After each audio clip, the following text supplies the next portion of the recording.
গতিপথ পরিবর্তন করল রিমাল। গত সপ্তাহে বঙ্গোপসাগরে সৃষ্টি হয় নিম্নচাপ।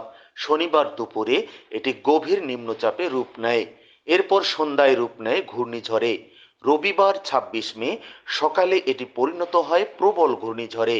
ইতোমধ্যে ঘূর্ণিঝড় রিমাল একাধিকবার গতিপথ পরিবর্তন করে আঘাত হানতে শুরু করেছে।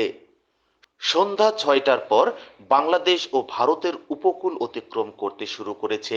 ঘূর্ণিঝড় কেন্দ্রের ৬৪ কিলোমিটারের মধ্যে বাতাসের একটানা সর্বোচ্চ গতিবেগ ঘন্টায় ৯০ কিলোমিটার, যা দমকা অথবা ঝড়ো হাওয়া আকারে ১২০ কিলোমিটার পর্যন্ত বৃদ্ধি পাচ্ছে। প্রবল ঘূর্ণিঝড় কেন্দ্রের নিকটবর্তী এলাকায় সাগর খুবই উত্তাল রয়েছে।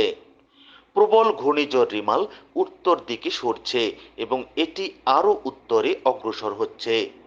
এদিকে ঘূর্ণিঝড় রিমালের প্রভাবে রবিবার রাত থেকে রাজধানী ঢাকায় বৃষ্টিপাত শুরু হবে বলে জানিয়েছেন আবহাওয়া অধিদপ্তরের পরিচালক মোহাম্মদ আজিজুর রহমান। তিনি বলেন, ঘূর্ণিঝড় রিমালের প্রভাবে ঢাকায় আজ সারা রাত থেকে বৃষ্টি শুরু হতে পারে।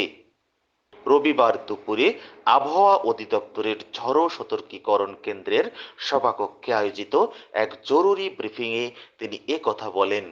ডেস্ক রিপোর্ট, ভোরের আলো।